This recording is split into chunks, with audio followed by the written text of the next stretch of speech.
change. Technical. Okay. Yep. Ready? All right. Hello, everybody. We're going to call this regular board meeting of Venus Trustees of Venus ISD at 7 o'clock, and we have a quorum. If everybody please stand. Joe, will you lead us in invocation? Most gracious Heavenly Father, we come before you tonight, Lord. Lord, with thanksgiving and Lord, with heavy hearts, Lord, as we lift up this community. Lord, that we lift up those families, the White family, the Fudge families that, Lord, have experienced tragedies in their lives, Lord. We just pray that you would be with them, be with everyone that hasn't been affected by those actions, Lord. Lord, but we pray for your guidance tonight. Lord, we pray for your wisdom as we make decisions tonight. Lord, we just ask you to forgive us, lead us in the right paths, Lord. In your holy name we pray. Amen. Everybody turn to the flag. Kirby, will you lead us in the pledge?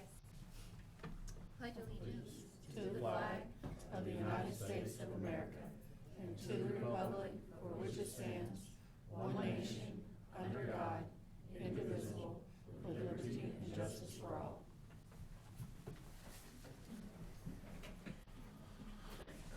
Okay. Welcome, everybody.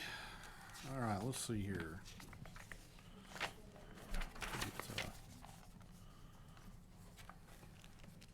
To start off, we're going to go to item number 4, presentation of campus reports and recognitions. I don't know who wants to go first. Miss Ortiz? Absolutely. All right. Okay.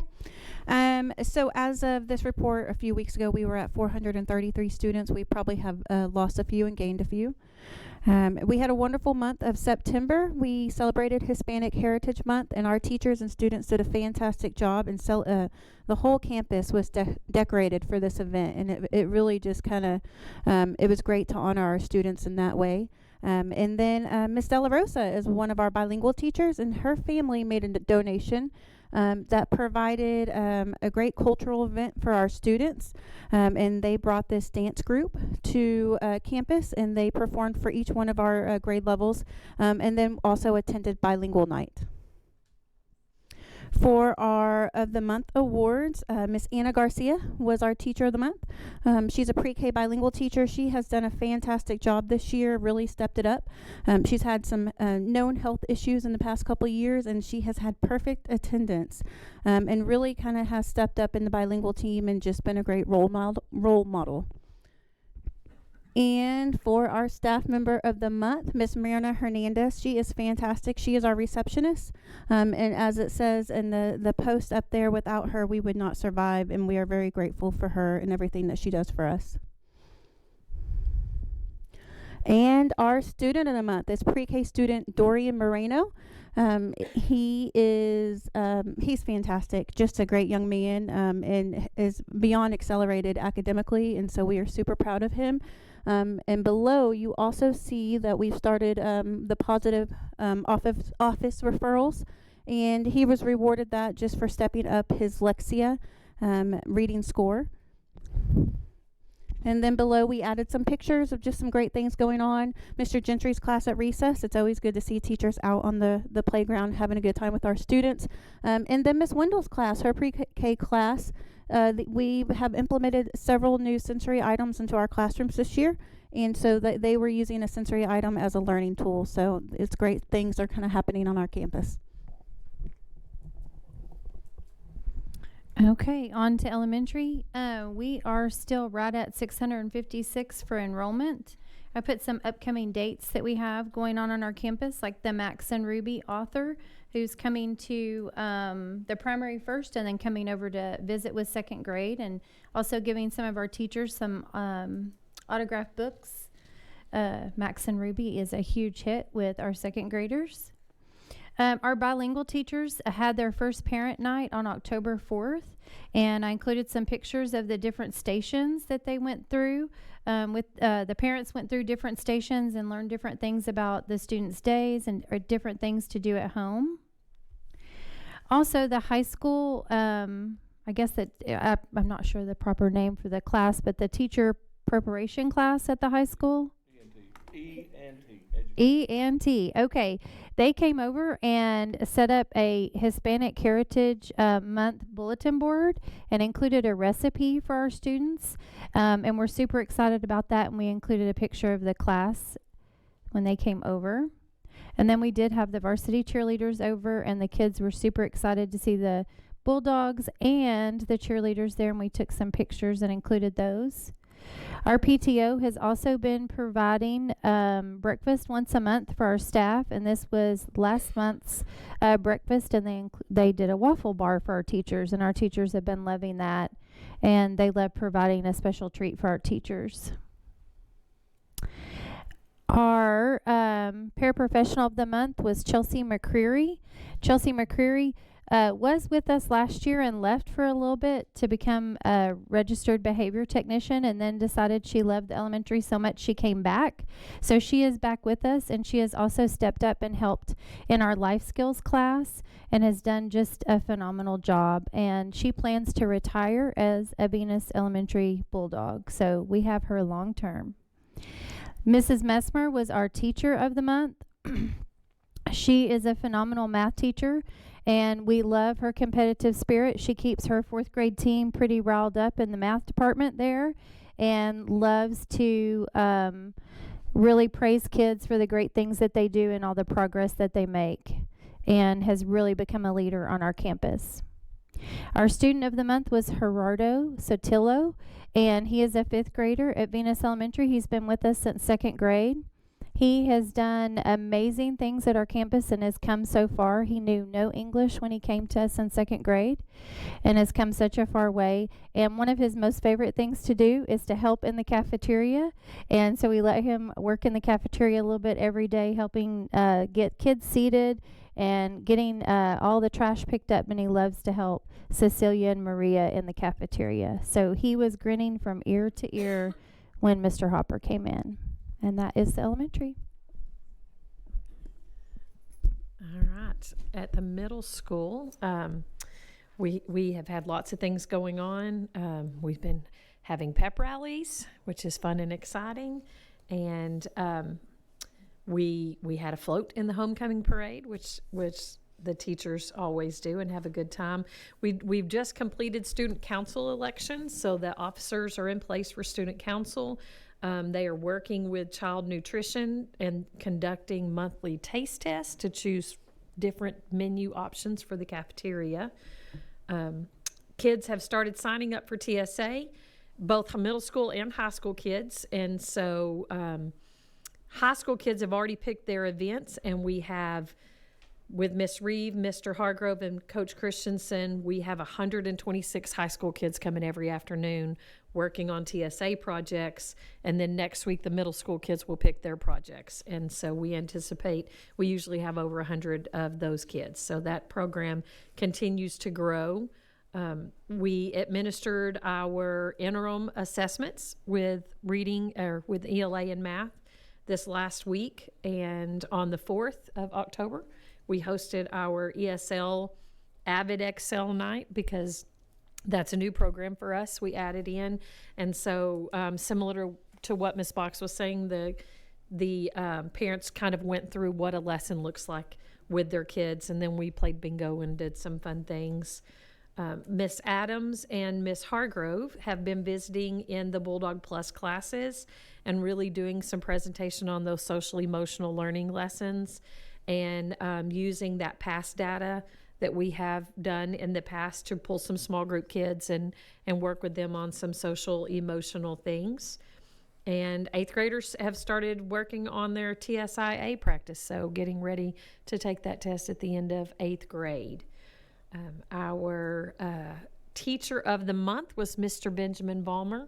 And most of y'all know Mr. Vollmer. He does a little bit of everything, from National Junior Honor Society to working with the Holocaust Museum and all kinds of things. He is a staple on our campus, and I'm not sure how we would do all the things we do without him. Miss Foy was Karen Foy was our support staff of the month. She is our cafeteria manager, and we have worked shorthanded a lot this year in the cafeteria. And most often, you will find Miss Foy serving on the line. And so when we have somebody short, it never fails. We're getting a delivery at the same time it's lunch, and we're a person short. So we go man the door, and she serves on the line, and always does that with a smile on her face. And then our student of the month this month was a 7th grader, Michaela Jackson. And so Michaela always has a smile on her face. She is like Disneyland in a 7th grader. I don't know. She is always happy, works hard for her teachers, offers to do anything and everything. She participates in everything. And so we are lucky to have Michaela on our campus. As far as upcoming events, we have Red Ribbon Week coming up, I think on every campus. And just continuing, we've started UIL practice because we have UIL academic competition in January. And, anyone who's interested, we have a middle school Halloween dance coming. So we are always looking for volunteers for that. So. The high school, sitting here listening to the campuses as they pass their microphone down, they have sent us 733 students. And out of those 733 students, it's easy to see why I say it's a great day to be a Bulldog. When they come to us, we merely need to tweak a little, that high school. And those of us that have been parents before, you do know what I mean by tweak. Because when you're tweaking high school kids, well, there's more than one day involved. Okay, so we did have Hispanic Heritage Month. We had a lot of activities going through. The Spanish department was an active part of that, integral part, as we went through. And we will also look at the Ag department. The Ag department had the state FFA officers there. And my understanding is they have been there before, but not in a while. So they had some lessons, and when you look at the FFA officers from the state, they're pretty polished. They're pretty polished, well-spoken, and they had been, I'm not going to say trained, but they knew their part. So it was something that our kids could look at, and we do have 1 or 2 of the FFA members that are thinking about running for office. So that was good to see. So from Hispanic Heritage Month, our Spanish department will do the transition at the end of October, and we'll look at Dia de los Muertos, which is a total different kind of cultural aspect of the culture and the language. We also have upcoming next week, we will have ESL Parent Night, and trying to get the community involved with our school and what we do at school, as well as our systems, so that they can understand they're welcome in the building, and when they come in, they understand educationally where our plan is and what we're doing.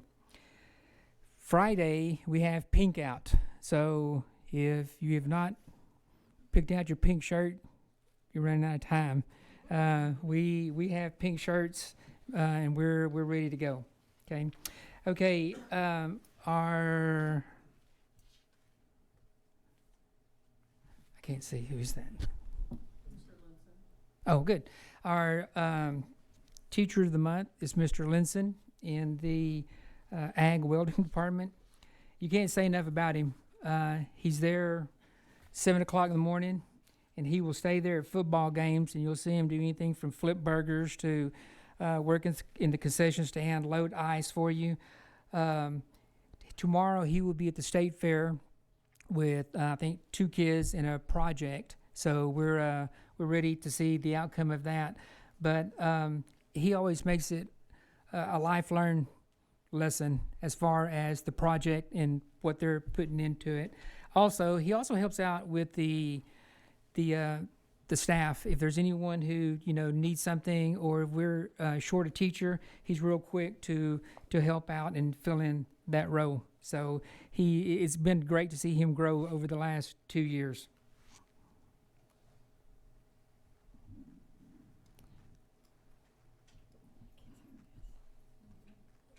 Is that Hilda? Okay. Our our staff member of the month was Ms. Hilda Rindon. She's the lead custodian in the morning, and I can't say enough about her.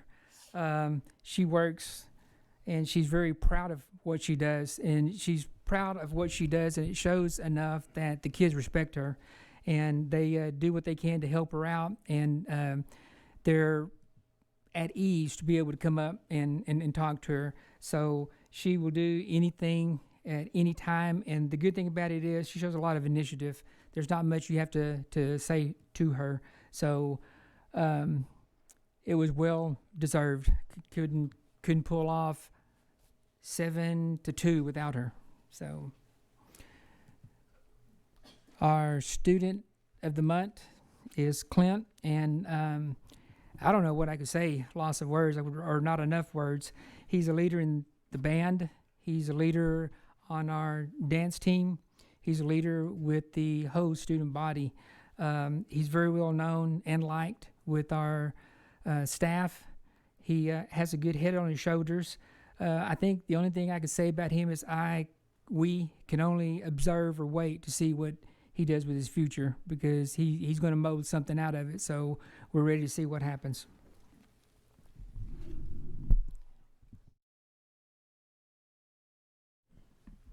Okay, thank you. Going to, still on item number four, we're going to go to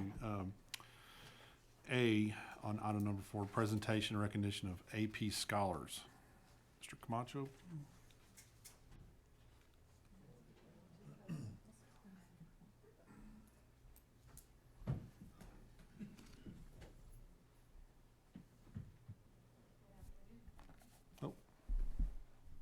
Turn it on. There we go. All right. We are going to recognize some students for their exceptional performance on the AP test last spring. If you aren't familiar with advanced placement tests, they're extremely rigorous. It is college level coursework, and every year we add a few more AP classes to Venus High School so that students can have the opportunity to take them and engage in this rigorous coursework. And then they actually able to get college credit for these courses. They can also qualify for all kinds of awards, national awards, scholarships, College Board awards. So there's a lot of things that they can do with their performance. So tonight we have a few students here. We're going to recognize the ones that are here for their exceptional performance. The first one that we're going to recognize, he received such an exceptional score on his AP Spanish language test that he will qualify for 14 hours of college credit at any state university for one test, because that's how great his score was. So Mr. Eduardo Arce.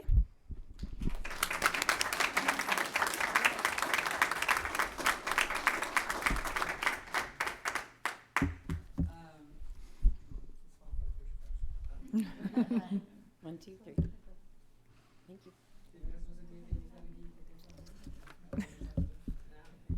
I was tickled because as I met his parents coming in, they did not want me to tell him why he was here. So he thought he was in trouble. He didn't know what he was doing, but you've done a great job with him. Thank you. Congratulations.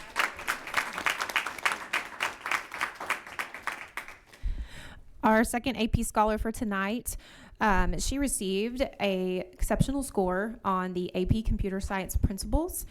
This score will not only qualify her for a host of STEM scholarships, but also she will get, depending on the college that she chooses to go to, between 3 and 9 hours of college credit. So Miss Danielle Ellison.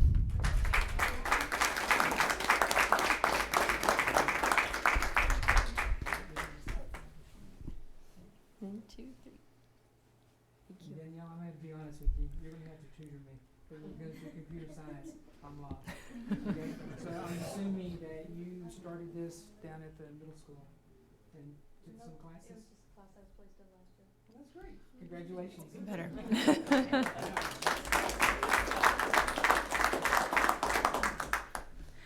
Our next AP scholar that we would like to recognize also received an exceptional score on the AP Computer Science Principles exam.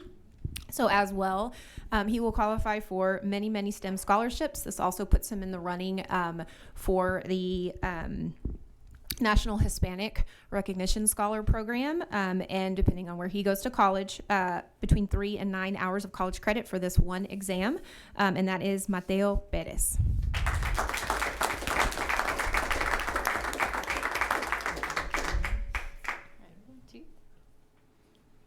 Congratulations. Thank you, sir. Okay, can we say anything? Did a good job. Thanks, sir. You're so well reserved, so. So we are hoping that these students continue taking more. I know some of them are in AP classes this year as well, and they're able to take multiple AP classes and get multiple hours of college credit and scholarships for each class that they take. There are a few AP scholars that could not be here with us tonight, but we just want to recognize them really quick. Anaí Becerra for her performance in AP World History, Jackie Camarillo for her performance in AP Human Geography, Anthony Fabela for his performance in AP World History, Juan Guijarro for his performance in AP World History, Jenny Nguyen for her performance in AP Human Geo, Alondra Oseguera Valencia in her performance for AP Spanish Language, Wade Robb for his performance in AP World History, Andrea Sanchez for her performance in AP World History, and Jocelyn Zarate for her performance in AP Spanish Language.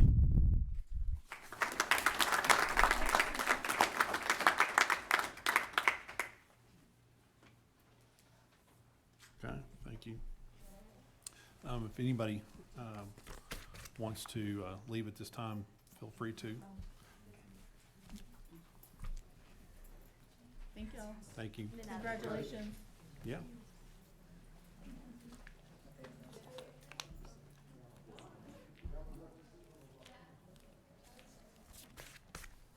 Okay, so we're going to go to item number 5, public comment. Is anybody signed up, Liz? Okay. Okay, so nobody for item 5. So I'm going to go on item number 6. We're going to just table that for next month. So nothing on item number 6 right now. So we're going to go down to item number 7, presentation of annual bilingual ESL annual report. Ms. Roden?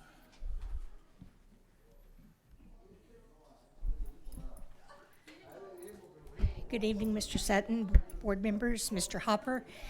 I'm going to start this out by quipping because when I went to our last bilingual director meeting, a couple of my peers told me that they had been asked to keep their presentations to 3 minutes, and so I'll do my best to do that, although we've got a few slides to look at. You'll all remember that every year, Chapter 89 of the Commissioner's Rules requires a bilingual ESL annual report to the board. And as part of that, we're to discuss what program models are in place or were in place for 2021, 2022. And so those programs were bilingual education in grades pre-K through 3, were our dual language one-way programs, and in grades 4 and 5, the programs were transitional bilingual early exit. We're adding a grade level every year. So next year, the dual language one-way will go through grade 4, and the following year it will go through grade 5.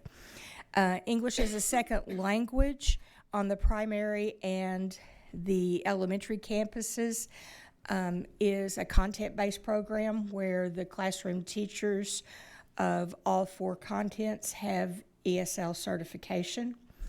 And at the middle school and high school, the program in effect is the pull-out model, which means that the English language arts and reading teachers of all of the ESL students are to be ESL certified.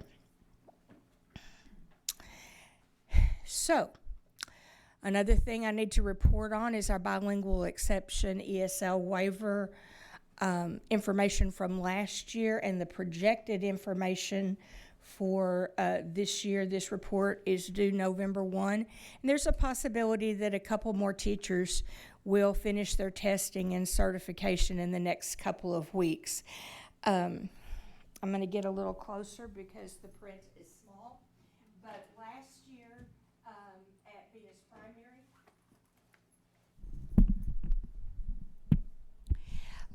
at Venus Primary, we had 2 teachers under bilingual exception. This year we will have 2 teachers under bilingual exception, which means they are still working on one last test, which is the oral and written proficiency test. They have passed 3 tests and just need this 4th. Venus Elementary, last year we had 3, this year we have 3. Again, working on the appropriate certifications. In ESL at the primary campus, last year we had no teachers, this year we have 1 teacher. Venus Elementary, last year we had no teachers. At this moment, a week ago we had 2 teachers that would be under exception this year. 1 has passed her test and added that certification to her SBEC certificate, so we are down to 1 there. At Venus Middle School, we had 1 teacher last year. We have 3 teachers this year. Venus High School, last year we had no teachers. This year we have 2 teachers. And at the secondary level, that is chalked up to teachers leaving, new teachers coming in, not having completed their certifications yet. And in some instances, if they're in a program, the program is not going to give them a code to take that test until they have passed 2 tests prior. So that's on hold for some of them. So our goals for those teachers this year, the bilingual teachers, and the ESL teachers that already have their EC6 or content certification, we want them to attempt their required Texas exam prior to March 1 of 2023. Teachers enrolled in alt-cert programs, we want them to complete the TEA preparation modules prior to March 1 of 2023 so that they will be ready to test once their program gives them a code to test. And in some instances, we have teacher apprentices in these positions, and for them, I mean, their goal is to complete more of their college courses. Questions about that? It's kind of tricky in terms of the certification requirements, depending on the individual and where they stand within a program. Is there time limits on that? I mean, there obviously has to be. We couldn't go forever and not get our. The state doesn't have any time limits. TEA does not have any time limits for when they must get their certification, but they do limit the number of times that they can take the exam, which right now is 5.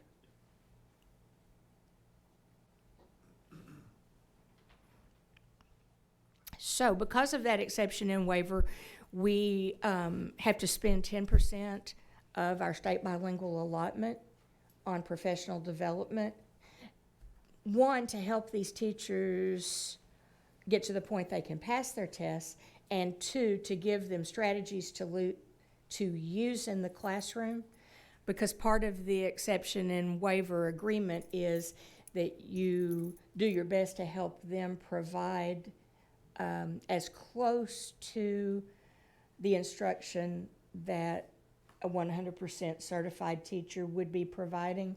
So those are the slides that we're going to see now. Last year, our bilingual teachers who were prepping for certification did an online course through Silence Education that we paid for.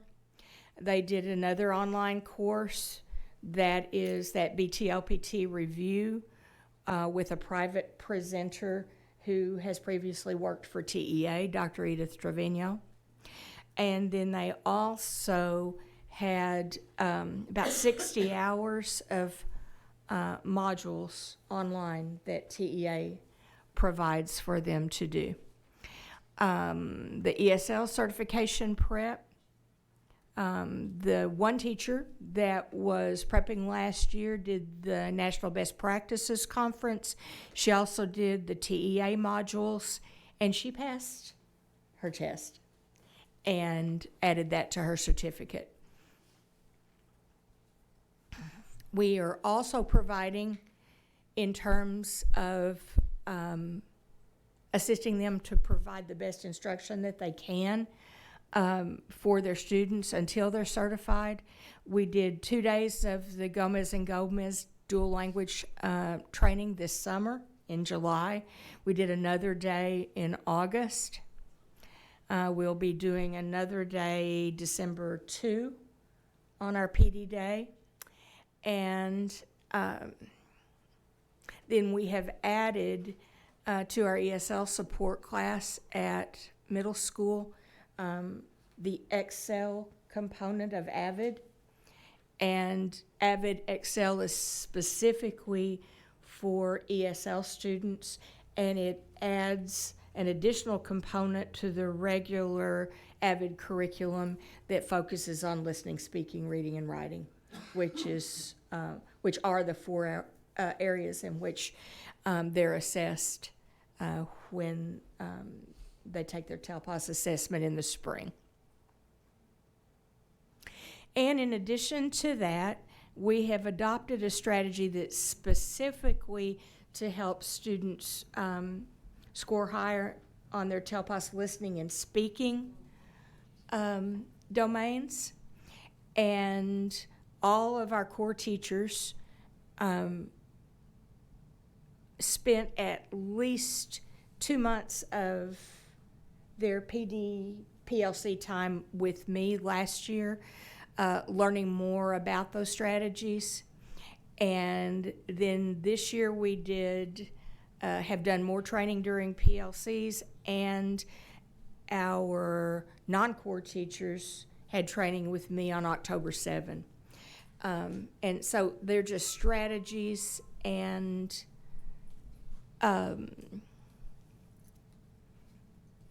structures for the classroom that allow the teachers to be able to manage students talking to each other about academic topics more often in the classroom.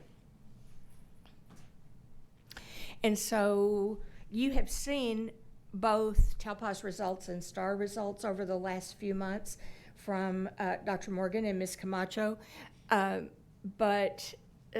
So I didn't want to reprise those slides, and so I have given you some different information. When they take their TELPAS assessment, or when they're holistically scored at the primary level, pre-K is not assessed. Kindergarten, they are assessed for their baseline score. And then in first grade, they're assessed again by their teachers in listening, speaking, reading, and writing.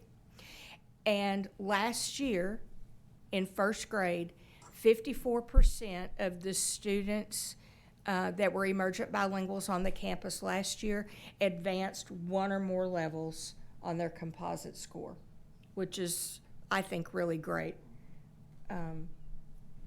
for students who had been in school max. That was their third year. And then we go to elementary, and elementary is a little bit different because the tests moved to online testing, except last year writing was holistically scored. This year, all of the tests will be online, including writing.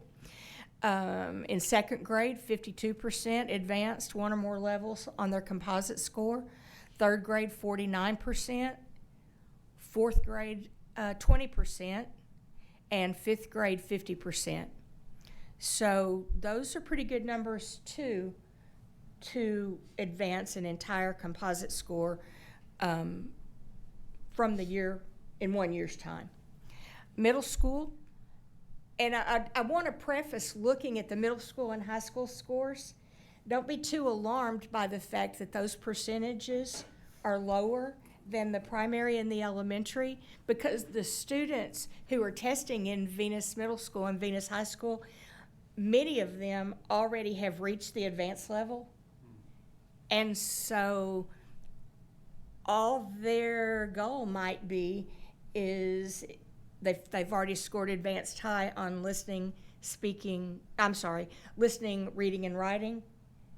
They're trying to plug advanced high into that TELPA speaking score. And that's our most challenging level, and why we're doing talk moves strategies in all the classrooms. So this doesn't necessarily mean that the students aren't working as hard at middle school and high school. It just means they don't have as far to grow, right? So 6th grade, 23%, still advanced at least a level. 7th, 20%, 8th, 39%, and then at high school, 31, 38, 28, and 23%, respectively. And all students, all tests. So it's not by grade level. It's all students, all tests. It's not by subject area. So at Venus Elementary, look at how many students scored at the approaches level when you count all EB students and all tests, all 70%. But where do we have the most room for growth? In those areas that are targeted on board goals, progress measures, to get more than about 31% at the meets, and to get more than 10% at the masters. So a lot of times we present the meets and masters as the goals, but I thought it'd be a good opportunity for you to see how well a lot of the students are doing. At middle school, up at 50% at approaches, and still room for growth on meets and masters, not just for our EB students, but for all of our students. And then finally, high school, 60%, about 22%, and a way to go on the masters. There are a lot of great quotes about bilingualism, but I found this one that I thought was great, and I liked it because the author was a bilingual mom in Oregon writing to Dear Abby. But bilingualism is an incredible gift to give a child. It goes beyond just learning another language. It broadens mental development, thought patterns, and world perspective. So, thank you. Thank you. Thanks for your time. All right, so we're going to go to item number 8, presentation of student growth performance update. Student outcomes 1, 2, 4, and 5. Dr. Morgan?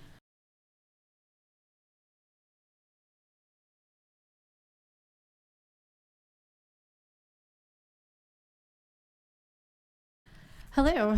Okay, so obviously this is the beginning of the year, so we don't have the data on growth. So we are establishing the baseline for this year, which tells us what the work is to be done to grow our students more than a year progress.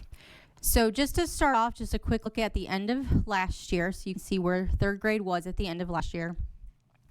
Our goal for third grade was to get more than 30, I don't remember exactly the percentage of students at meets expectations in reading, and we had 36%, so that was great.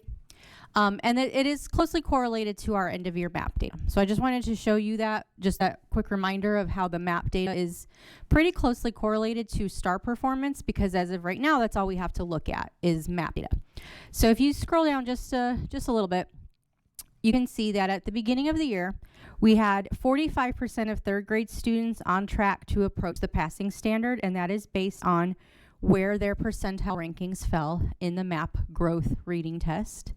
And we have about 26% right now on track to meet the expectation on the STAR reading test. So that's definitely short of where we want to be at the end of the year, but we've got, a few months to get them there. And then just overall, 1st through 12th grade, our performance, we're about 53% of students who are on track to approach the grade level standard for their grade for reading. Okay, and then on the next page, we can see the same thing. Now we're going to break down their grade math. So at the end of last year, we had about 54% of third graders approach the passing standard on STAR, with 24% meeting the expectation. This year, our goal is to get that meets to 36%.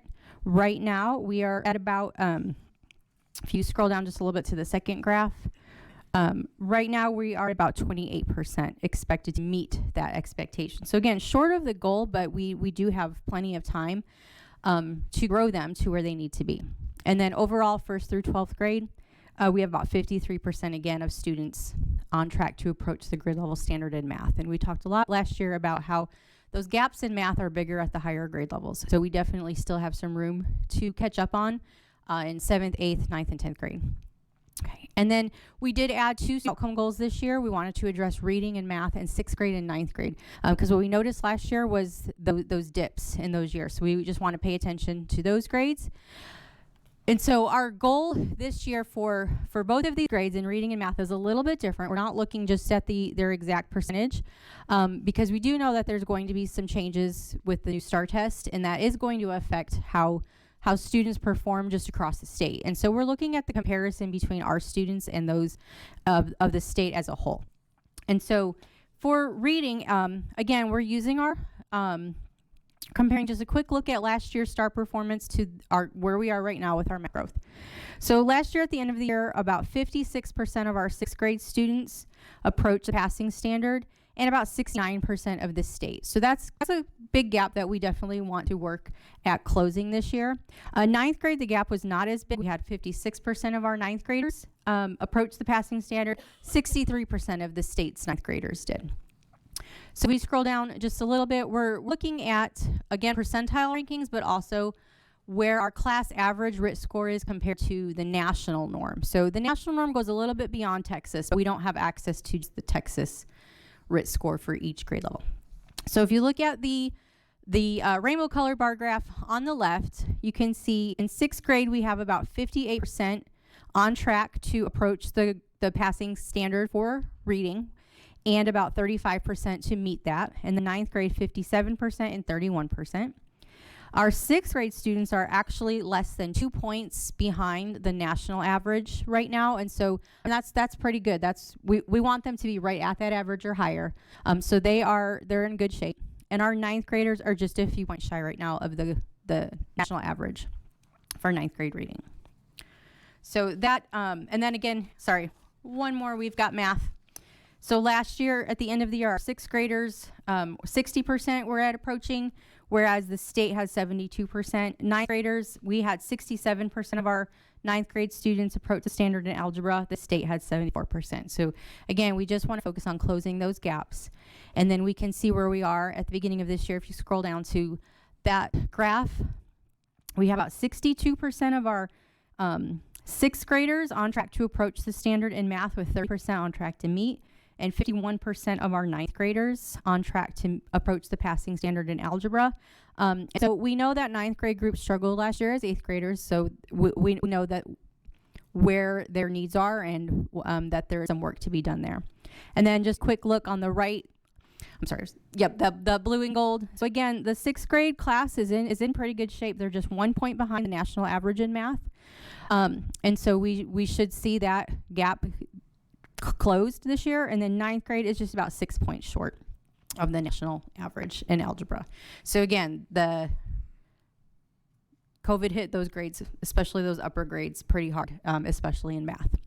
And so this is just a summary of where we are in the different things we're doing just throughout the campuses, trying to improve student performance. We know that we need data to drive instruction because we need to know where our kids are, what they're struggling with. And so we are working hard with our teachers on those data-driven instructional practices. Research is also pretty clear that we have to start with high quality instructional materials and research-based instructional strategies. So not only do we have to know where our kids are, we have to be using the right materials to teach them the right things at the right level, and using the best methods to help all of the kids access those things. And so you've heard me talk about STEM scopes and the different things like that, and Amplify. And so those are the high quality instructional materials the state has approved and said these are the materials to use to help all of kids achieve the goals. And so we do use STEM scopes in math from kindergarten through Algebra 1. We adopted a reading curriculum for kindergarten through 12th grade a couple of years ago, which has also been identified as high quality instructional materials. And then this year we added Amplify for phonics, which the state has deemed high quality instructional materials for kindergarten, 1st and 2nd grade, to just really bolster that foundational reading. We also have added some professional development because we know we can't just throw the materials at teachers, we have to help them learn how to use them. Research shows that there are certain instructional strategies that work better, and so we're focused on those through our AVID College Career Readiness Framework. So we know that middle school and high school are both AVID sites, and working hard to help all teachers know what those strategies are to drive inquiry and collaboration specifically. We also use blended learning through small group instruction and station rotations in reading and math from kindergarten as high up as we can go. And so you'll hear us talking about programs such as Lexia or Imagine Math or Dreambox Learning, and those are the computer-based programs that help fill in the gaps for students.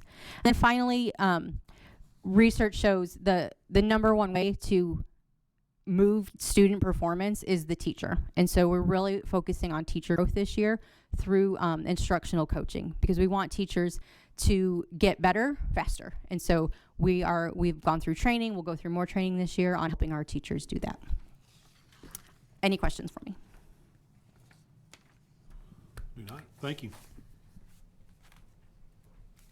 Okay, we can go to item number 9, presentation of first quarter district improvement plan.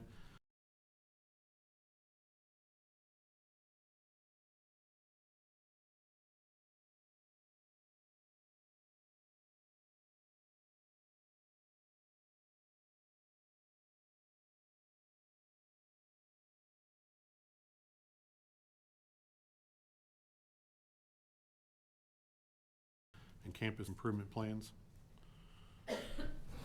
More? Good evening. Dr. Morgan and Ms. Roden just covered a ton of information, and just so you understand, all of this information that we look at is trying to compose, and without having to go through every single sheet of every single piece of district improvement plan and the campus plan. Just understand that when we develop the plan moving forward into this school year, that the district plan is the umbrella, and then the campus plans are more specific to their achievement. And I'm going to toot the horn of Ms. Roden back there. One of the astounding things that we found out, because when you're looking at accountability and those sorts of things, one of the things that sticks out is growth. And for our EL students district-wide, we are 4% off in math and 5% off in reading, and that's the entire population. So there are some great things going on. Thank you, sir. So just understand that the district plan is an overarching piece, and then each of the campuses break down their specific information, just Dr. Morgan shared, Ms. Roden shared, and looking at the areas that we have to focus on so that as we have a plan moving forward. Any questions, thoughts, concerns on any of the plans? Do not. Thank you. Okay, we on to item number 10, presentation of teacher apprentice program review. Dr. Morgan? Okay, it's me again. We actually have 3 career programs, and so I didn't know if everyone was aware of that, or just wanted to make sure everyone had a full understanding of all 3. 2 of these are driven or funded by grants that we receive from the state, for the T class. And then the last one is the locally funded, the Teacher Apprentice program. So the first, the Grow Your Own Teacher Certification, we have 2 candidates who are working right now as teacher interns, and so they are working through alternative certification programs, just like many of our teachers are. They started with us as paraprofessionals. They applied for this, what we're calling a scholarship, and so they have agreed to work for us while they do their internship. We're going to be able to reimburse them for some of their costs from that educator preparation program because of the grant money from the state. So this is money from the state for that purpose that we're going to be able to give to them. Just help them offset their costs, and in return they've agreed to teach for us for 3 years. And so it's a really great program from the state to help us keep teachers that we help train. And so they are both in our classrooms, one on elementary, one on primary. And then our second Grow Your Own is our education and training program, which is a CTE pathway. And through, again, this is grant funded from that same grant. We have a teacher who is working to build our students who are in high school and teaching them about being teachers. And ultimately, the plan is for those students to go through that program with her. We have them placed as interns on, I think, 4 of our 5 campuses, including the Child Care Center. And then to encourage them to come back and work for us while they're in college as paraprofessional or substitute teachers, and then bring them back once they go through their teacher preparation programs and earn their college degrees. And so that is the true goal of that, the education and training, is to have those students, our students, grow up to become our teachers. And then the last one, I know this is the one you specifically wanted to know about, and so this is our Teacher Apprentice program. And so we currently have 7 teacher apprentices throughout the district. We kind of count one sometimes as a teacher apprentice and sometimes not, because she actually finished her degree recently, and so we still are supporting her because she's not quite in an alternative certification program yet, so we definitely want to keep supporting her while she finishes that up. So we have 1 teacher apprentice at the primary school, 4 at the middle school, including that one I just mentioned, and 2 at the high school. And one of those at the high school is actually doing her student teaching, and so she will finish her degree and become fully certified by the end of the semester. And then will come back to teach for us in the spring as a certified teacher. The others are all in various places in their college preparation programs. We have 3 that are either halfway done or will be by the end of this year. And so that's really exciting because they'll be able to qualify for that Grow Your Own scholarship next year.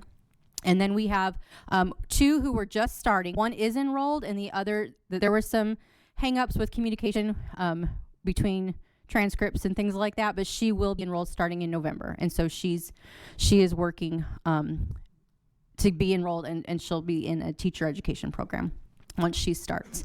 And so all of these teacher apprentices are supported by first of all, their teacher of record, which is like their assigned personal coach, mentor, if you will. Most of them are a person on their team. So they're teaching the same content, they're teaching the same grade level, so they're with them every day. And then we have a couple who are supported directly by one of our instructional coaches or curriculum coordinators. And that actually gives them more freedom, more maneuverability to be in the classroom with the teacher apprentice. And so that's really turned out to be a good pairing. All of them, though, have support of our instructional coaches, of our principals and assistant principals, their team leads, and so they're really just surrounded by people who want to support them and see them do a good job. And so right now, after our initial survey evaluation, we did ask the teachers of record to give some feedback, and most of them say their apprentice is in a spot right where we want them, where they're still working collaboratively with their teacher of record, and in different areas. Some of them are ready to be independent, and some of them are still growing. And that's exactly what we expected. We don't want any of them saying, "Oh, I'm ready to be independent," after just a couple of weeks on the job. And so everyone is in a really good spot with where we want them to be in that process. We did have one really good piece of feedback that came through the, what do you call it? Thank you, the tip line. A parent of a 6th grade student in one of our teacher apprentices math class. And I'm going to let Mr. Hopper, because he remembers the exact wording. Do you remember the wording that the mother gave? I am. Thank you, Anne Marie. I appreciate that. Welcome. Well, she was very appreciative and just simply had so much praise for the teacher apprentice who is teaching her child, to the extent that she said, "My child has learned so much math this year, and I really hope that you don't hire somebody to take the class away from her."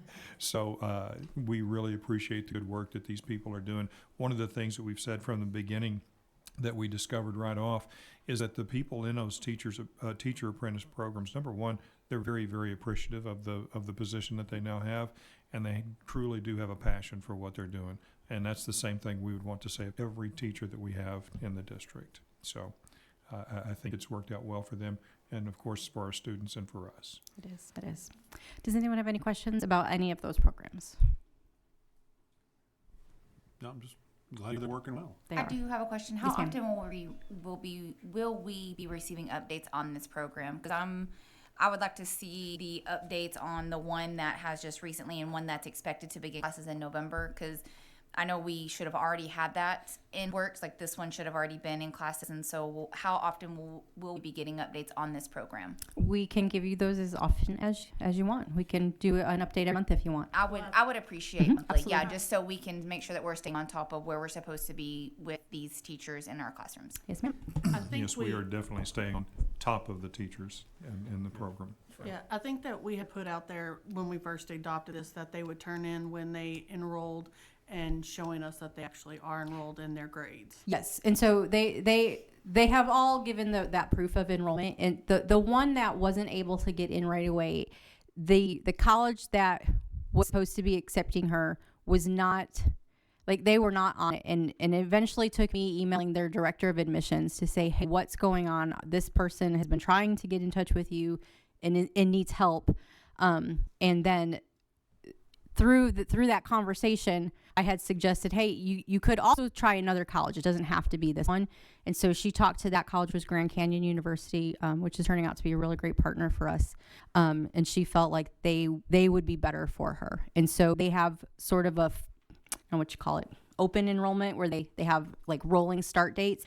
And so she is going to get in on that one, which is why she's starting in November.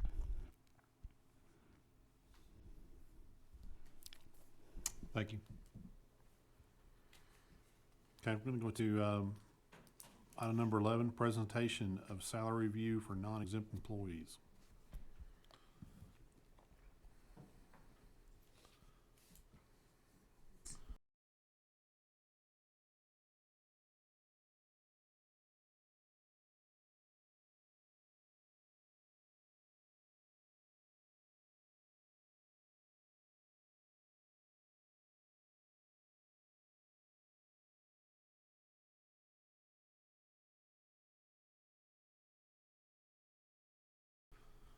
Good evening. Hello. Good evening, Board President Sutton, board members, and Superintendent Hopper. I'm grateful to always stand before you guys and make any sort of presentation, so thanks for the opportunity. As a partner to our finance department, I will begin tonight's financial presentation. Tonight's agenda will include a midpoint scale explanation, initial compensation decision and response, salary comparisons, and then I will turn it over to our business manager, Mr. Nasworth, and he will make a presentation of salary scenarios. And then our CFO, Ms. Swartz, will then present results of findings and final recommendations for us tonight.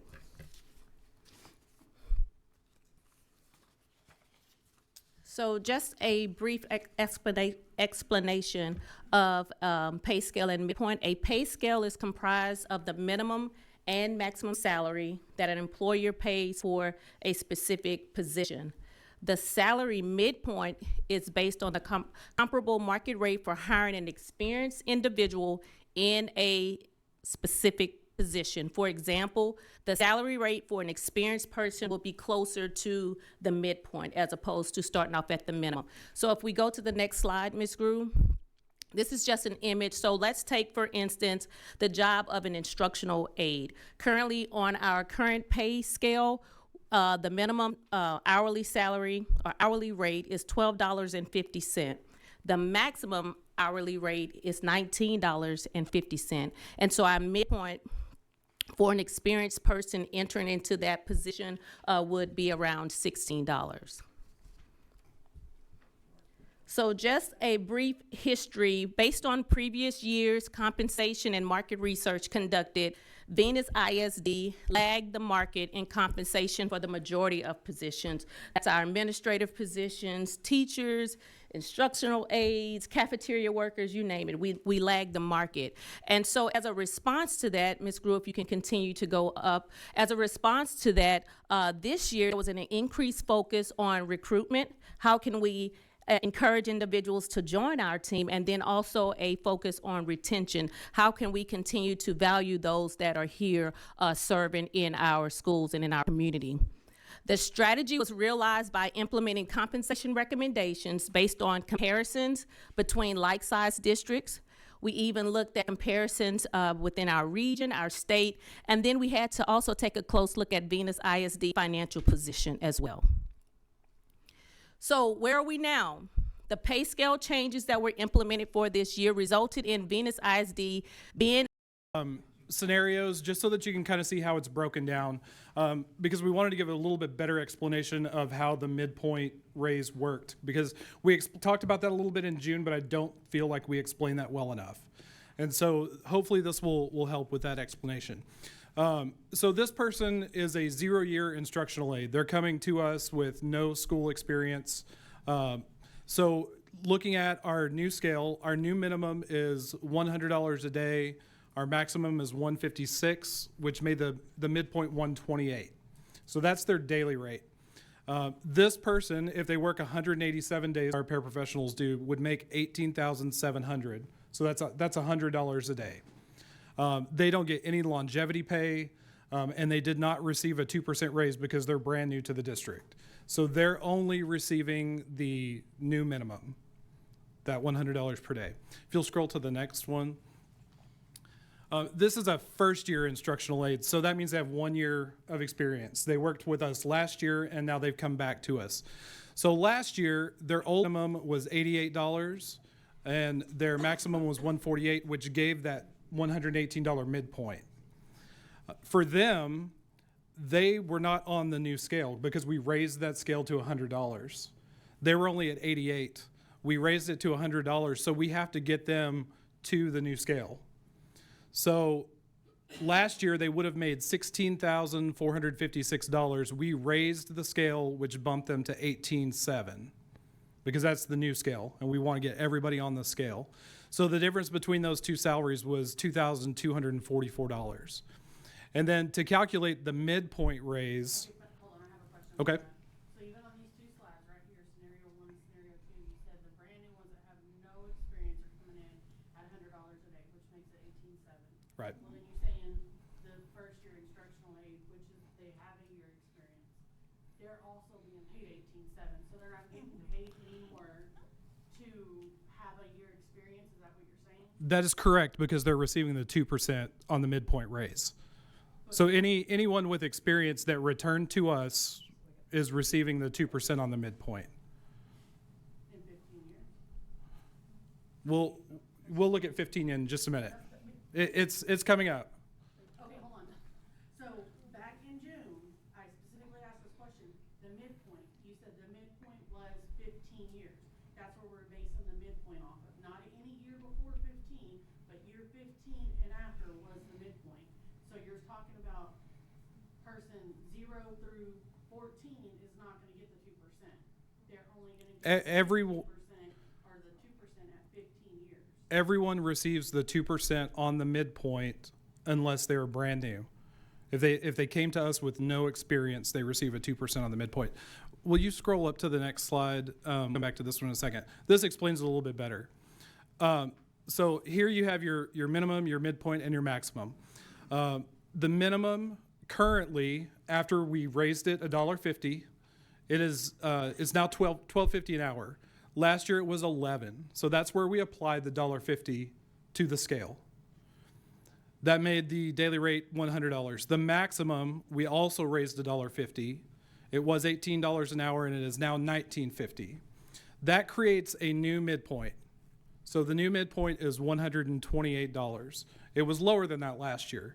The reason that we raised the scale $1.50 was so that we could get a higher midpoint in order to give a higher raise. That's the way a midpoint scale works. The midpoint scale is meant to be equitable in the raise. Anybody that's on may I finish? Thank you. Anybody that's on the midpoint scale will receive that 2%. That's where that happens. So you can see there, $128 times 2% is $256 per day. And then you multiply that times the 187 days, and that gives a midpoint raise of $478.72.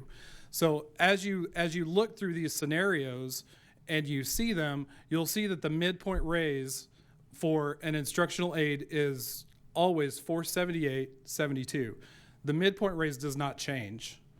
So that's where that happens. The increase, the $1.50 increase that we had talked about, is applied to the scale, which raises the midpoint so that midpoint raise comes out a little bit higher. Otherwise, it would have been much lower than that. Question. Yes. So if I'm looking at the minimum, right? If I'm year one and I'm not at the $12.50, I got the $12 increase a day, correct? Which was the $22.44, right? Something like that. That's correct. So I got that in 1 year of a raise, my 1 year.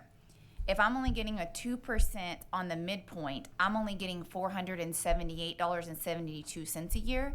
So basically, year one gets $2,200. In year, what, 2 through, I don't even know, only get $478 a year? That is correct. When you adjust a scale, the year that you adjust the scale, there's going to be, to get people onto the scale, you are going to see larger increases that very first time.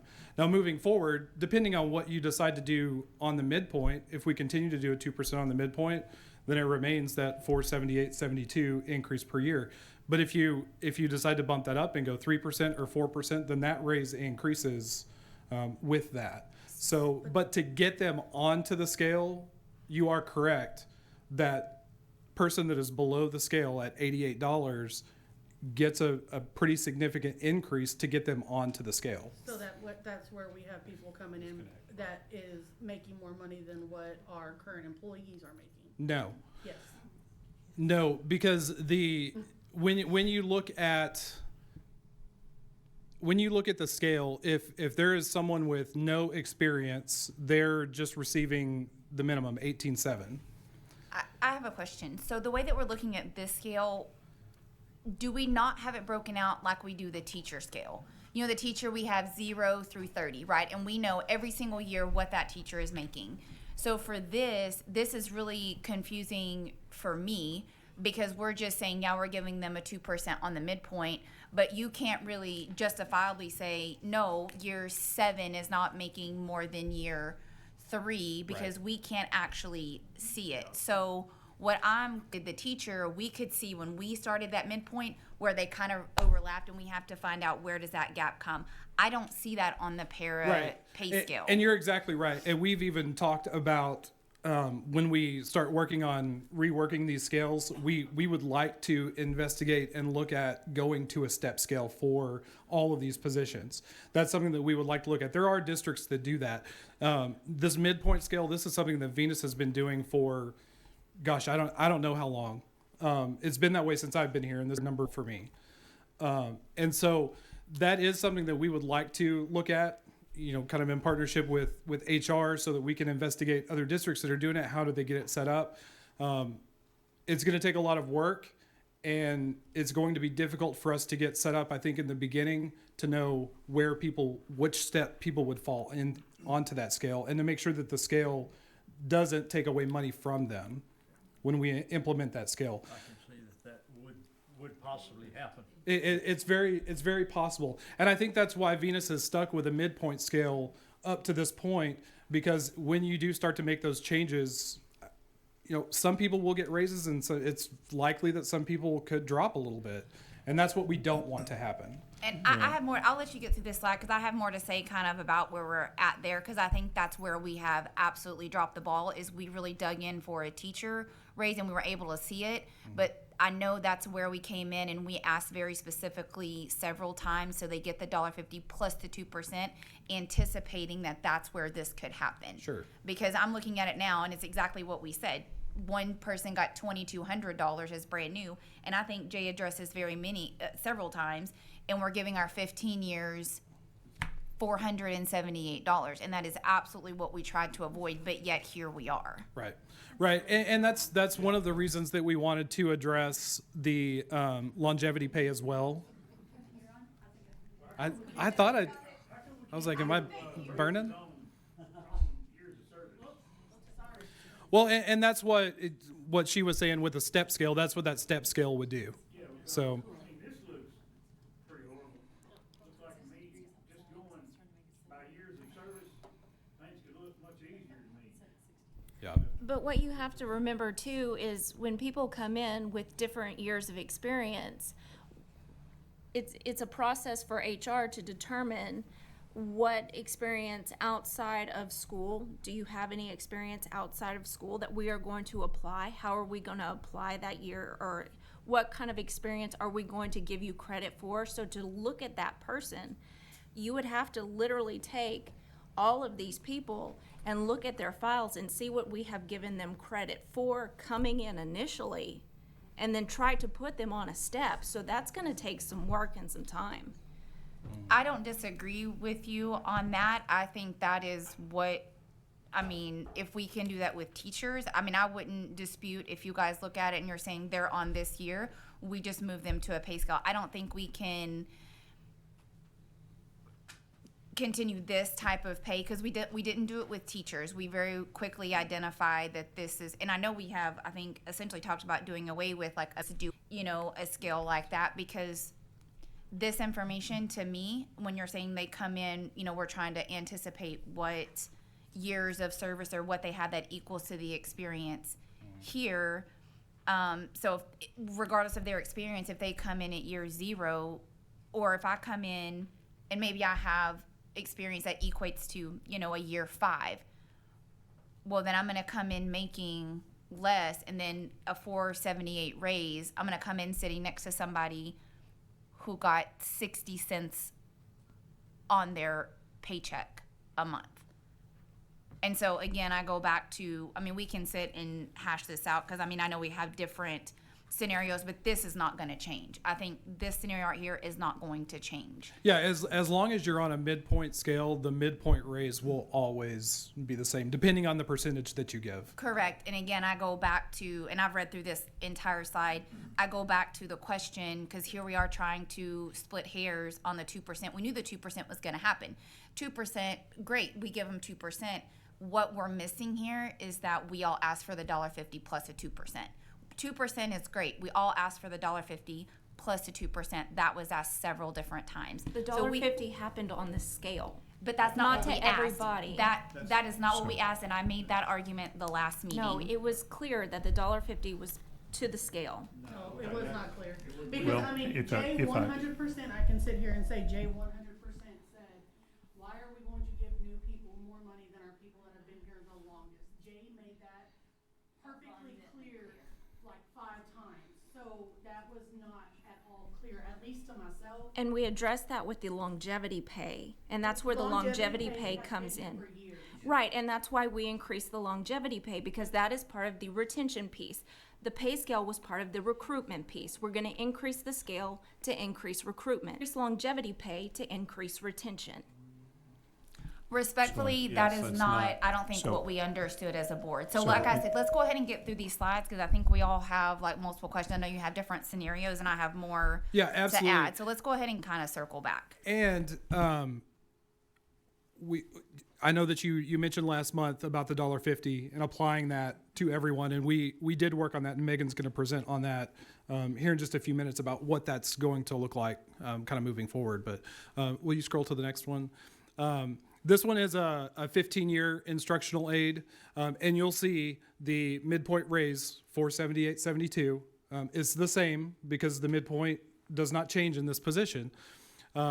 And they're already on the scale because they have 15 years, so they're already on the new scale. So they received the $478.72, and then since we increased the longevity, we included that there too. Last year, their longevity, I believe, would have been $1,500. We increased it $25 per year of service. So that goes up a little bit as well, hopefully to increase that retention part. For their total salary adjustment is $23.53. If you take out the longevity pay, if you don't even want to see that in there because you don't want to consider that as part of the salary, the raise is $478.72. If you'll scroll to the next page, that's the exact same thing. We just wanted to put it in between so that we could explain if we needed to. On the next one is the 30-year. Again, $478.72. That's the 2% on the midpoint. And then they max out on longevity. That was $3,500. We increased that to $4,000. So they did receive a little bit extra there. So, but again, if you don't want to look at longevity, $478.72 is a 2% on the midpoint, and that's just how the midpoint raise works. It's the same thing. 66 cents a day per person for this $478.72. Yeah, which I believe, and I calculated that earlier, and I should have written it on my page. I believe that is 30. The lowest raise that one could get hourly, I believe, was 32 cents. Was the increase on that? So I know there was some question about some people getting 5 cents and 10 cents. The lowest raise that we gave, based on the midpoint raise, was 32 cents per hour. We spent 10% of our salary on raises. I can't imagine that person just getting that Right. 32 cents out of the amount of money that we voted to spend. Yeah. I mean, my problem is, it don't look like our money went nowhere where we thought it was gonna go. It looked like we was told where it was gonna go, and then it was put where y'all maybe needed it. It just didn't come out. I mean, Right, because our biggest part of raises were not in instructional or with anybody. make this work out. Well, honestly, looking back on it, what I see is that we were talking at each other and not to each other, because we had this idea and we were describing it one way, and they had their idea and they were describing it another way. We thought we were talking the same language, and we weren't even talking. well, and I think you're right, Greg. I think that we all thought we were saying the same thing. Right. So I think bottom line is we want to compensate everybody as best we can, and we want to have a fair system. As far as that is concerned, and I think that is what we're talking about here, is having something that's more equitable. So, what we can do from here is, like Stephen said, take a look at this as far as what this would look like if we were to get off of this this midpoint scale. That's a as Stephen said, this won't change how we do this. It won't change because of the way the scale operates. But if what we want for people to feel like is that they're justly compensated. I don't care what position they're in the district. So what we can do is take a look at what it's going to take to convert to something like that. So. And I think that's great for planning for the future. I think that's great for us to start talking about for the future, but we have something we need to address right now. I think that's really where we're at as a board. I'm not going to speak for everybody else, but Sure. I think just the consensus, I think that's great, and that's something that we definitely need to continue to work on. So I would charge you with, when we start to talk Sure. about budget, that we really come prepared to present that. But I want us to keep going here with this slide too, because there's something here that really needs to be addressed. And I think we're going to end up spending a whole lot of time here if we don't move on. But I mean, I think we're talking, again, two different things. I think we're all talking about the future when we really need to be talking about what's going on right now. Okay. Did y'all have any other questions about the midpoint? I think we have a pretty good idea of how that works now. So I will let Megan take over now with the rest of this. Okay. To completely exclude the longevity compensation package that we presented, we did increase it to help with retention. I think it very much needs to be considered. But anyway, coming off of last month's meeting and upon the request of the board, Stephen, Ravon, and myself, we went back to the service center. We ran completely new payroll simulations for all hourly non-exempt employees. The request included adding $1.50 to each employee's old 21-22 hourly rate. We then, in order to calculate their new daily rate, and we kept the 2% raise on the midpoint as it was presented back in June. So After running all of these simulations, manually updating and pretty much touching every single person, it's about 170 employees. The result to about $275,000 is what it would cost. So we have 170 employees that are on your clerical and auxiliary pay scales. Does this include cafeteria and daycare? Yes, it does. Because they're different paid, so they shouldn't have been included in this, right? This is everybody. Wait, but cafeteria and daycare workers, they were already given their raise per those budgets. Am I correct on that? That shouldn't be. Every hourly employee got the same raise. But when we talked about. You said every hourly employee, and that's what we did. We went back and did every employee. We gave them a $1.50 raise. But I guess I'm a little confused because back in June, we were told that cafeteria was on its own and so was daycare was on its own. So now why is it different? Cafeteria is on the auxiliary pay scale. They are hourly employees. Daycare is on the clerical pay scale. They are also hourly employees. We gave every hourly employee a $1.50 raise per your request. From what I understood, we were giving daycare a raise out of supplemental funds they came and asked for because they had something else left over from COVID. They were coming to ask for a raise for those employees. And I want to say, did Tina not do the same thing? They had extra money left over that were going to come out of different That had nothing to do budget. with their salary compensation this year. So what was that we talked about? Because I know that daycare came and said they had extra money left over for something. Daycare is paying for equipment. They're paying for all kinds of things over there. But no, salary is still $199. All those will be $199 out of a different fund. Right. So cafeteria workers aren't on this. No, they are. Cafeteria workers, we did apply the dollar. We applied the $1.50. If you are an hourly employee, we gave you a $1.50 to your old hourly rate. Yeah, I don't know that happens now. It just comes No, out. in the simulation, in this $275,000, we gave. That's what we adjusted, and that's the amount that it comes out to. The 170 employees. So that is everybody who did not already get the $1.50 raise, right? Because Right. I thought that when cafeteria already got $1.50, right? Their whole staff got $1.50 or just to the pay scale? Their pay scales did the same exact thing that the clericals and aides did. They got a $1.50 bump on the minimum and the maximum, and cafeteria got a 6% raise because Tina had money in her budget. So, okay. She got a 6% on her mid. think That's that's the probably answer what to you're the talking question about. I had. What did Yes. Tina come in and propose? Because she had extra money, so she added an additional. We adjusted the auxiliary pay scales the very same way that we adjusted the clerical paraprofessional pay scales. And we have 170 existing employees that are not brand new to the district. 170, 20. It was about 170 employees that we had to manually touch, give or take. So I thought we only. I thought we only had 400 and something employees in the last board update that you gave us, Mr. Hopper. So if Yeah, it's actually about 350. Yeah, between 350 and 400. so you're telling me 170 of these employees are not teachers, LVNs, RNs. This is Admin. everybody. This is clerical. This is instructional aides. This is LVNs. This is your cafeteria staff. This is everybody. If you pull up the clerical pay scale, it's everybody that's on that pay scale. And it's I everybody understand on that, the but what- auxiliary I pay understand scale. that, Your but what I'm- maintenance workers, your Everybody who clocks. everybody who clocks, who punches Okay, a and I clock. understand that, but you're saying you have 350 employees. We're gonna take 170 of those out.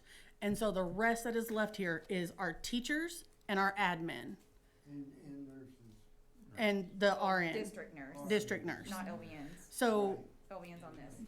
I'm not 100%, I'm not understanding the math on that because We have that many. we have hourly employees. yeah, exactly. We have that many hourly employees and not that many teachers or admin or, that's Yes. where I guess I'm confused. Yes. If we have 350 and we're taking 170 of them out, Yes, it's about 170 employees. Okay. Which brings us to the 275. Yes. Okay. Okay. So, kind of what does this mean? What are some things to consider?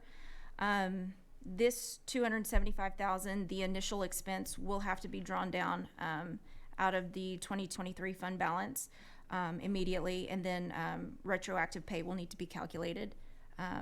You have staff that have various start dates that range from 7/1 to 9/1. So that pay will have to be retroactive if you do and decide to do this. That pay will have to be retroactively paid to the employee based upon their start date for their assignment, going back to whenever their start date is. The expense will need to be realized each year moving forward, meaning that other areas within the budget will be impacted. This is not just a one-time expense.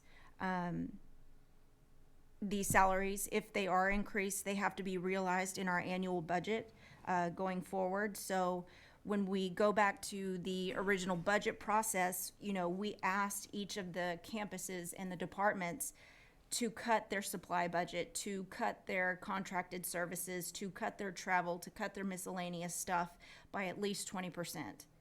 Okay, so there is no more wiggle room in that. That is cut probably about as low as they can get it. And even after they made their cuts, Stephen and I went back and probably cut some more to accommodate these raises that we gave this year. So those are some things that we need to consider. Just so I'm clear, you're stating that this number that you're giving is only for employees that have already been working here, not the new hires that we did at the first of the year. This has nothing to do with the new hires. If you are brand new, you got what you got on the pay scale. You got the new scale. That's it. Just making sure. Okay, so basically, the reality of all this is that the most probable result, after talking with Stephen, Ravon, Mr. Hopper, and myself, that the drawdown of this amount of money and realizing these expenditures in the years going forward will probably most likely be a reduction in staff, a reduction in force. That $275,000 is probably equivalent to about 5 to 6 teachers, 10 to 11 campus aides. So this is where I spend most of my time. Okay. When I see that we have 275, if we approve that, right? Then our first option is reduction. It's our first and only option is reduction in staff. And then we reference 5 to 6 teachers or 10 to 11 campus aides. Mm-hmm. To me, that's our frontline defense. Those are our boots on the ground. Those are our essential workers. Those are the people that we absolutely cannot run classrooms in districts without. It's just to put it in context for you. It could be whatever you want to cut. Right.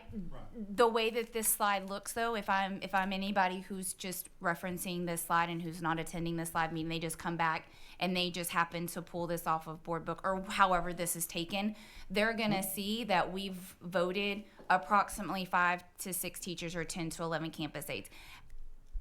Perception is reality. We're just giving you a probable result. I understand that. Perception is reality, and to be very transparent, when I saw that on there, I was like, I don't see why that sentence is necessary, because I can see where our largest expenses are housed. Because I'm going to be very honest with you, my frustration level with the way that this went as a brand new board member, seeing that we talk about market rate value and we talk about our paras, and we're competitive with the market rate value on our paras, right? Coming in, we say that coming in, that starting salary is competitive. Our teachers, we're not competitive there. We know that. We know that just looking at, although it's eye-opening to me that when we did teacher salaries and we compared markets, those aren't on the paras. We used large districts when we were comparing our teacher salaries. We pulled a Midlothian, a Mansfield, and Alvarado. We didn't compare apples to apples. Now, when we talk about paras, we pull small schools. We pull Maypearl. I look at Rio Midlothian Vista for the paras. We pulled Midlothian and we pulled Joshua ISD. Well, but the first one, Region average and the state average. Yeah. Well, to my point is that we will sit here and say, well, our paras are at market value, but our teachers aren't. But I look at our admin increases. No, our teachers are not. Right. And I look at our admin increases, and I've asked 2 or 3 times I know of. All I can do is compare midpoint to midpoint on our admin. And I'm not going to put principals or counselors in there because that money is well spent. I want to talk about directors. I want to talk about positions that we've hired just this year house a large majority. And when we talked about increases, we asked with admin salaries, what was the largest percent of increase we were going to see? And we were told no more than a 3%. Now, as a board member, yeah, we did. I don't know where you got that figure from. Because we were asking. We completely redid the administrative pay scale. Right. And so we went from the 10, the 10.5, and the 11, and we moved over to a more structured pay scale. We had asked if we approve this increase based off of what everybody was making, we were not going to see a huge increase in salaries for administration. And I want to say the 3%, it definitely wasn't more than what we were giving the teachers. I go back and I calculate raises just on administrative salaries, and I am astounded at the balance that I'm looking at in raises that we approve for administration. Now, that may be on me as a brand new board member. That dollar amount, and we talk about what we're looking at for next year, I can clearly see where we have the money. If we're talking about a reduction in work staff or anything like that, we may need to start realigning some of our job duties and responsibilities based off of the salary that I'm seeing.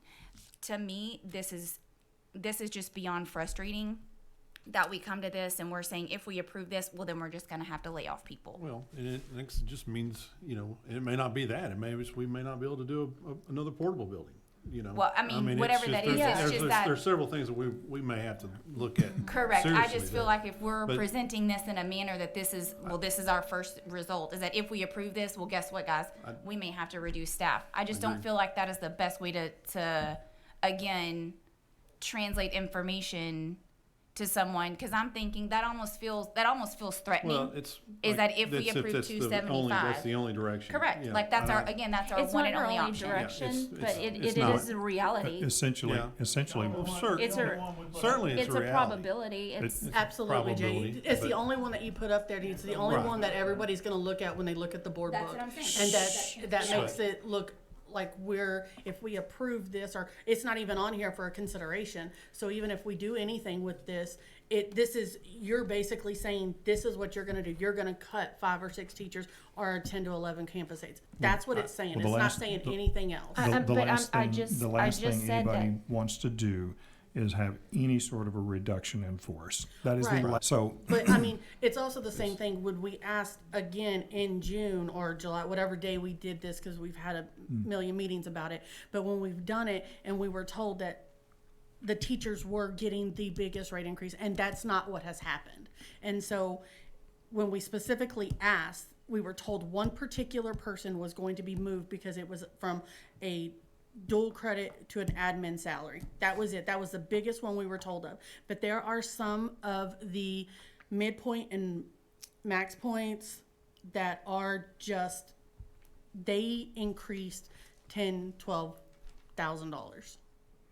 That's where I have a problem, because we were not told that. We did not increase teacher salaries that much. We sure did not increase the non-exempt that much.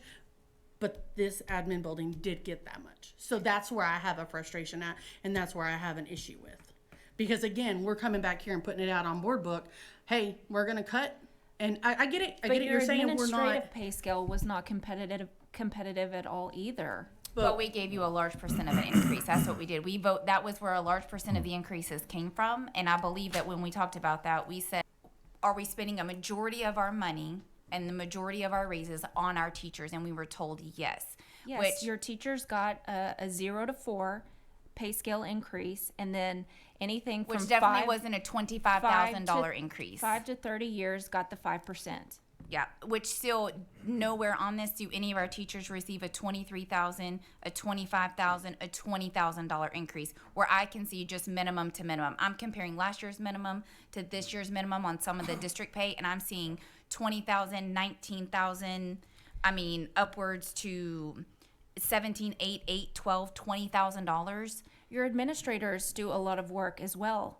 I'm not discounting that, but I'm saying we have. We were told that it could be steps. We were told we were told that it could be started here this We year, and then presented we're you gonna with- move it with up the- next year, we- and then we the next presented year. All right. with the administrative scale Why don't from we- last well, let's- year to this year, what we proposed. Let's do this. Let's get some specific data. I know we're talking in terms of groups of people, because when we say administrators or whoever it is, there's a wide variance in there. Okay. Right. And we talk about this building or the other building. I mean, we've got people all over the district in this.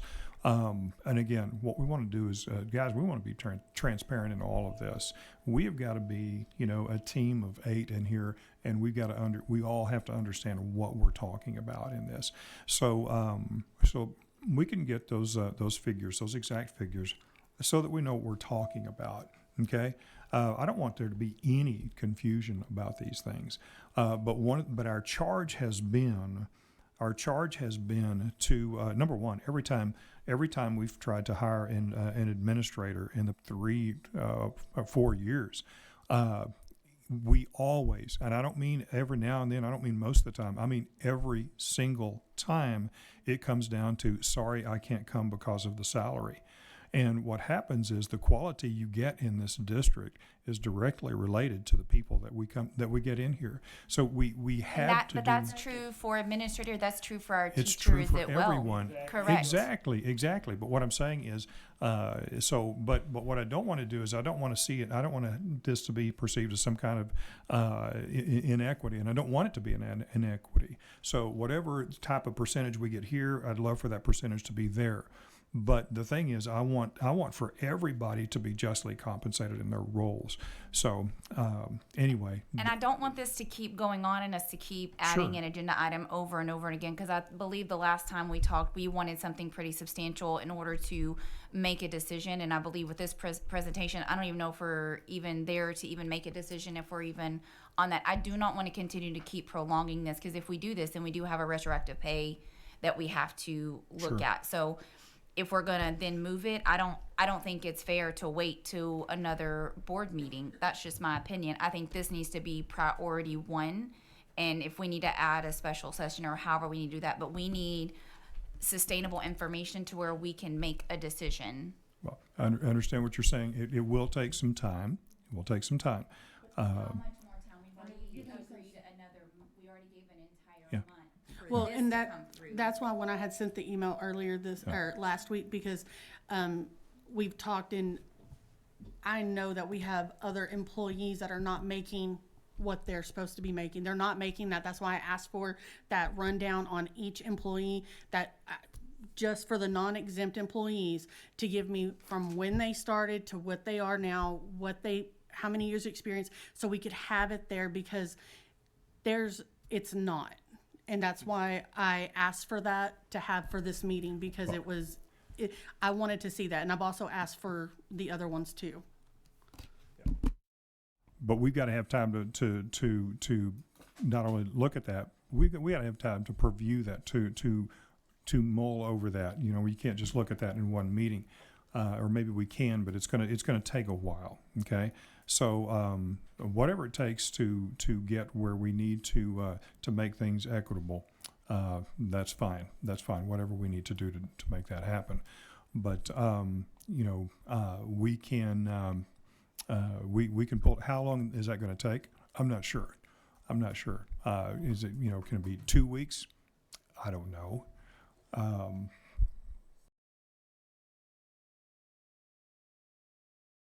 Everybody was hired, what their higher pay was what year. So if they were hired 2 years ago, what they are making now, what they're making this year, what their experience is, if they came in with 0 experience to 2 years, where they're at on that pay scale. We have some employees that are under the 14 or the 1250 or just barely over that with 8 years experience. So that's my question. But then we have people that come in with brand new that might have 3 years from Midlothian that are making $13, $14 an hour. So then we're taking our employees that have been here with us for 7 years. Granted, we're taking longevity, whatever. I'm not putting that in because that's been in place for years. But most districts that you go to, you do not see a longevity pay. That is a very generous thing. Okay, but that can't be included in this when this was given to them before this year's budget. It absolutely has to be included into this. The It $25 is pay. It is pay. We are compensating them for being. Okay, so. Even the longevity pay and the 2% still gives them Less than what the other people are making. a very, very small increase. Okay. Well, So sounds I- like we have some data yeah. to get. So So- we can gather the data, just as has been described. Yeah, Okay. I think that because we don't need all the ins and outs. I think we want to know that would be me. I want to see apples to apples. I want to see really even just last year's, like last year's salary to this year's salary, and what those, because I can do administrative that way, but last year's salary to this year's salary and what their increase is based off of Their years of experience. their years of experience. And if we have a year one, what I would like to see in real time is off of those 170 employees, what's the percent of raises we gave top to bottom? Like if we have a $2,200 coming in at year 0 and then we have a $400 coming in at year 15 or whatever that is, like where I want to see Sure. like And that's just, Forward, that was just an adjustment to the pay scale to help you recruit. Now, if you leave the pay scale alone going forward next year and you just do a percentage raise off of that, then yes, everybody will get the same thing. But in order to increase recruitment, we raise the pay scale $1.50. So yes, you will initially see that, but if you leave the pay scale alone yeah, and she's, don't do anything, everybody will get the 478.72. and that's when it's equitable. The only difference here is because we did both, because we were trying to do recruitment as well as retention. And so you leave the scale alone, then everybody gets the same raise. And maybe I'm not understanding. It's easy just to look at the hire date. When they're starting pay, I don't see that it makes any difference that somebody was hired 15 years ago when the minimum wage was way below. What difference does it make on what we're talking about here? Right, and I understand that. So we I don't know can, why you want those folks to go wanna know on the what a trouble of 15 looking year- up I how just want to much know what they a were. 15-year employee is making versus like a 3-year employee. That's what I really want to know. I want to see what is the gap between, because at some point in time, and I'm trying to understand. Because we do not have those steps. Right. So I want to know, I to me, in my heart of hearts, like to hear that we may have a 12, 13, 14-year employee out there who is making, what, 60 cents, 70 cents, I don't know, less. You're probably right, and because we do not have the steps like we Right. have the teachers. Right. We do not have that, and if we want to go to that, the step ratio, Right, we and so don't that have that that now. having that information may help me understand a little. We keep saying, oh, we don't have new employees making more or the same as our 13 or 14 year employees. To me, I have a hard time believing that when you hear conversations from employees currently. That's what I would like to see is what was last year to this year and what it is our, like, I don't even have to know who it is, but just like 0 years to 15 years, what is that range that we're looking at? How disparagingly different is that range? We did. okay, we so did I look at, I can move my request down. We can just go from, I would like to know from our employees that have been with the district, how many of them are making less than our new employees? I mean, some that have been actually here for 7, Sure. 10, 12, 15 years, Right. to employees that have 3 years of experience down the road that come in. And when that So- was brought up at the last meeting, I actually sat down and I went through every new employee that we hired to look and see if they are making more than someone that is currently here. There are some that are making more than someone who was currently here because they came to us with more experience than what that person has. Now, how that's calculated, I don't know. I'm not HR.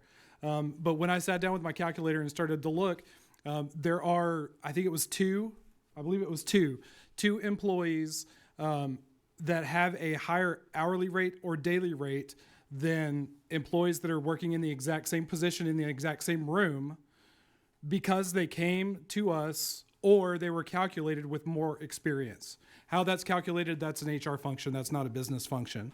But it was based on the number of years of service. I sat down with Ravon. We looked at those people. She was able to say this person came in with this many years of experience. We calculated it out. And yes, it is possible for someone who was just hired to make more than somebody who's been here for 10 years if they came in with experience. So that is possible. Amber, I 100% agree with you. I want to reward the people that have stuck with us, 100%. How we get to that point without steps, I don't know yet. Yeah, I don't know that we can. So I think we ought to be working just as aggressively to get to that versus what we're trying to work at here. Well, and I think you're probably right, Gerald, is that's probably ultimately what we need to be spending our time on. It is. So, in looking at ways to possibly convert to that. You're gonna have some new problems with that too. Because you're going to have to, first off, you're still gonna have these experienced people that when you do those steps are gonna end up taking it. Higher, yes, sir. Yeah, get higher or lower. They may end up losing Well, things. I don't. And we can't allow that. The second thing is, I hear this quite a bit, and HR would probably know some more about it, but I don't think there's a clear, defined definition of what constitutes work experience Right. at every job. That's And transferable. that is going to be a very big sticking point in this deal because, what are we comparing to? We say we hired some, same, but were they doing the same job? Weren't they doing the same job? I'm assuming they were, but that case is going to come up with other jobs and maybe not so clear cut. You're exactly right. And what also makes a difference, Ravon is new. I did HR from March to June. Kelly did HR for the last 3 years. How she applied years of service, I don't know. I didn't hire very many people whenever they came in, and most of them were new, the ones Well, that I then, did. I think we need to have a policy and procedure. and Absolutely, That's what we need to 100%, work and on right now. We have talked about having administrative regulations, having that written down somewhere. How are we applying years of service? Because Ravon is doing it based on the number of years that they're bringing in. If they have a service record, which is the way that it should be done. But you go back and you start pulling folders and looking at some people who, maybe came in 3 years ago, 5 years ago, 7 years ago. It's impossible to tell how they were calculated. Because a lot of that was done by hand. There are pages in there that are, Correct. And two, I'd rather have that done. Now, if it doesn't take that long, and it seems obvious that it's not going to take that long, great.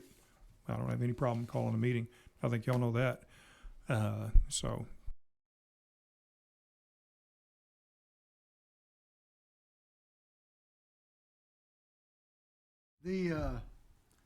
But we're still stuck with this one issue, is we have a bunch of employees that need us to do something based on what we thought we were going to do, and that is something we need to take care of quickly. Going from year to year, or however we want to determine how we want to do payroll in the future, quite frankly, I'm of the opinion you can't do that in a month. I would think that's almost a whole year project. It is. It So- is. It's not going to be done in a month. It will take literally us That's and my years worth point. of. So we got two issues. We Right. got one that we need to start now, and then we got one that we need to deal with now. So, And I think that's what we're saying. I think we're all on the same pages. We're talking on two separate issues. We've talked a lot about planning for the future, which is going to take work. We're going to have to address the sustainability. Of course, we're going to, if that results in a pay scale for the pairs, it results in a pay scale. However we choose, because we will be more prepared next year than we were this year. I would Hope. that's Sustainable. Don't just try to sustain. So the presentation tonight was just that, a presentation. right. There was no thought of being able to take some action on this tonight because of obvious reasons here. We've got a lot to discuss, and because the direction that we go from here is going to be impacting. it's going to be impacting. So that much we know for sure. So where we can go from here, and like I said, there are two different things. Number one, what do we do in the future? I think we've got that outlined. We can take that approach, and we can have that done and bring those figures back. The second piece of that is what can we do that is going to be sustainable for right now. You know, again, we all, Greg put it well, you know, we thought we were saying the same thing when we were talking back in June. What we did was we addressed two things, and that was to do something that was going to recruit teachers, or recruit staff, but also to retain them. In doing so, that's what we tried to do with the 2% and the $1.50. All right, it didn't do what we wanted to do simply because that's the way the scale works. When you're talking about working on the midpoint, that's the way that works. It was not anything intentional on anybody's part to give this person this much and that person that much. So it's just simply the way that scale works. So great, let's get off the scale. So in the meantime, what do we do with this? Can we do anything right now, or do we simply ride this out this year and then make a new system for next year to where everybody is on a year-to-year scale on how they get paid, and now we do away with that old system? And my concern with that is if we wait until next year, we're gonna have a ton of parents come back and say, well, we're not gonna wait around a second year for us not to get what we so rightfully deserve. And I feel that then we're not gonna have to worry about cutting 10 or 12 employees because they're gonna leave. And that's my fear, because it's already being stated out there in the public. So that's my fear. So I don't know if I can, because we asked for a couple of things and we were brought things and they're still not 100% what we asked for. I have one more question on the 275,000. Is that totality? Like from now until next year, that is what it will cost us? Or is that what it's going to cost us today retroactively to bring everybody to the $1.50? How does that break out? That is what it's going to cost you to take everybody's pay, retroactive included. It includes salaries, it includes benefits, every possible. It's what you're gonna have to put in, add to the budget. It's what you're going to have to add to the budget this year. Okay. In 199. Okay. 240. For the annual budget. We're talking about for the annual. For your okay. annual budget. Okay. For 240 for food service, it's going to add probably about $35,000 to $40,000 to Tina's budget. Okay. That's 35 to 40 of that 275, correct? So No. that's in addition to. That's in addition to. 240 is completely separate of 199.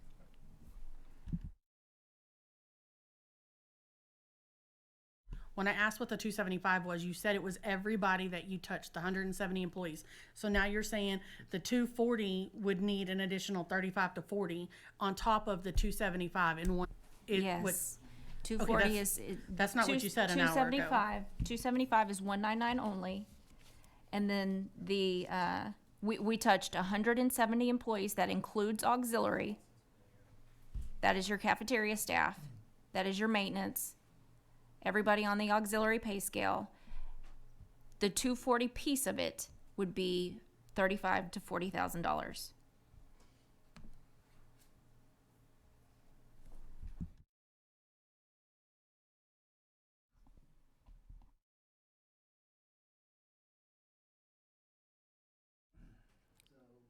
Basically, to make all this work in the future going on, we would have to eliminate 200 and, was it 75? 275. Yeah, 275 from our budget. And, we don't have to, we could do it this year, but next year you gotta take 275 out. Because we're not giving that raise next to year. put it, what's that? Those salaries will continue every They'll year. continue forever. So, okay, It's so not that, just a one-time expense. Those salaries continue every year, so you're Yeah, gonna and have, then- Greg has it okay, right, okay, you're okay, gonna have that, to that's cut it where I was out. understanding is that that's not just to give It's the not just- difference of the no, no, raise, no. that's, okay, okay. These salaries are not just a one-time expense. These salaries are forever, the life of the employee. Yes, Greg, you're exactly right. You will have to cut $275,000 from your budget next year to accommodate these raises. Where? It's pleasure of the board. We're not, you wanted the clarification again. You're saying the 275, The two but the seventy-five. cafeteria, you're saying the 35 to 40,000. Okay, for 240 cafeteria funds, it would be an additional $40,000, Right. $35,000 to $40,000. I only gave you what's going to impact For the 199. For the Yeah, 199. so that's, I'm just keeping that, we're just, you're right, the cafeteria is separate, yeah. Yeah,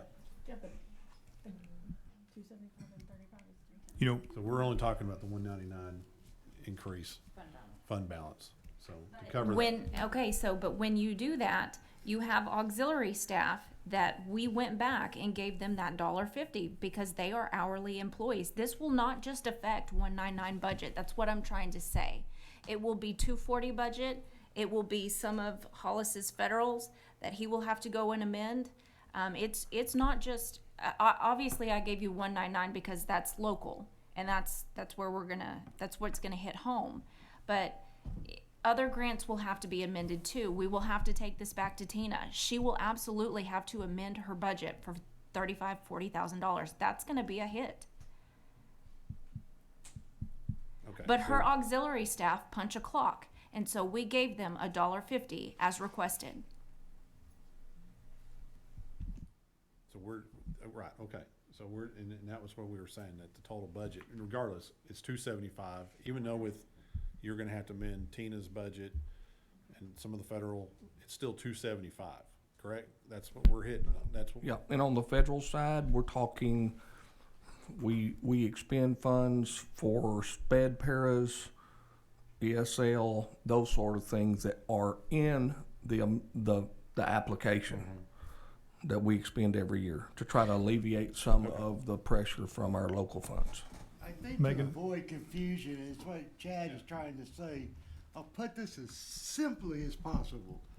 That 275, no matter where it's coming from, that is the total. I mean, that's everybody. No, 275 is Or just there 19. a separate group that gets added?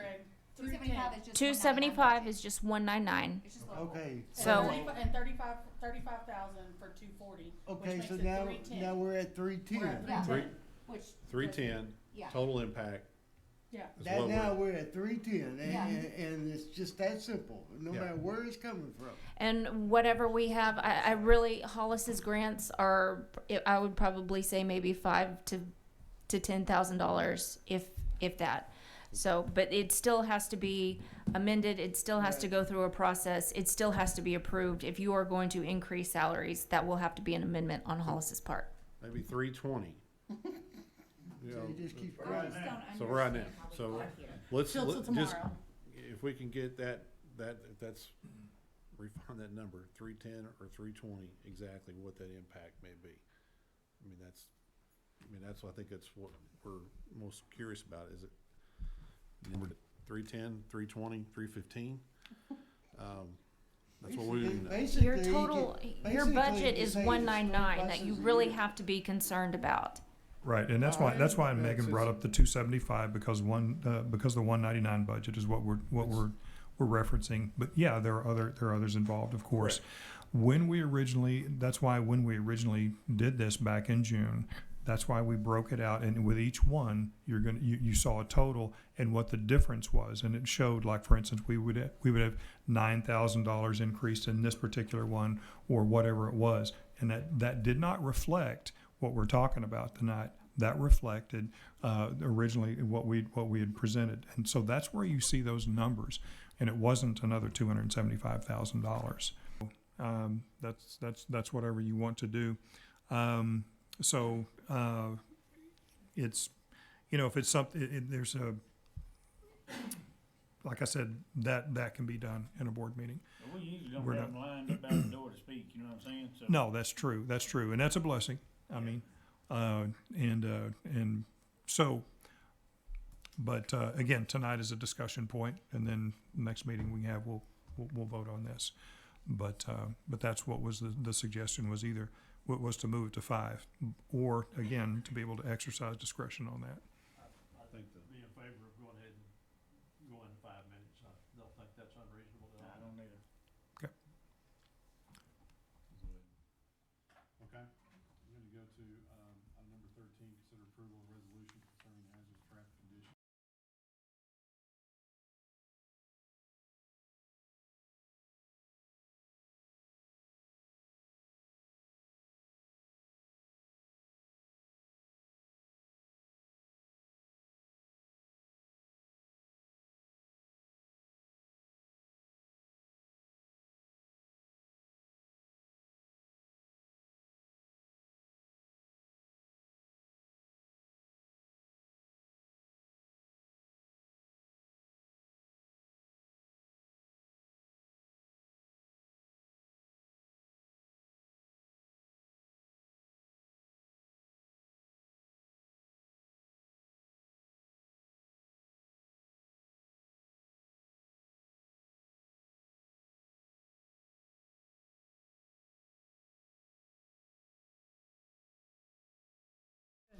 Okay, we're gonna reconvene from executive session at 10:09.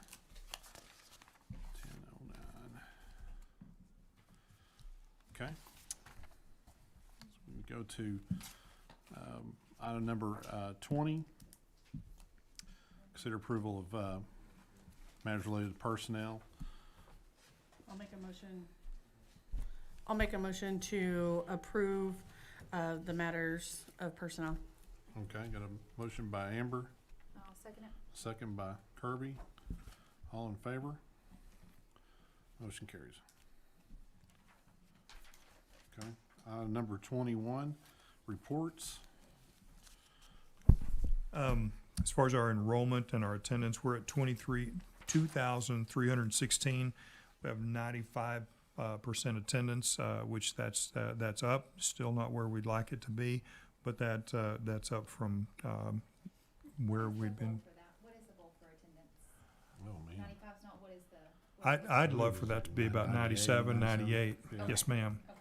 So, but yes. I mean, we've had about, 96 and 97. yeah. Yep. Do we know anything that's affecting that? I know some parents have said like last week our classrooms, like we've had a bunch of kids out. Is there something going on? We did have some kids out last week. That's so. I know I had 2 sick kids, so I wasn't sure, like. People are getting better about honestly getting back to school. Okay. We're yeah.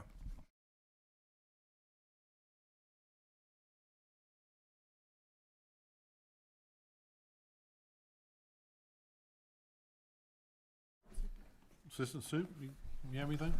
We currently have 15 students in our DAP and 7 students that are at JJAEP.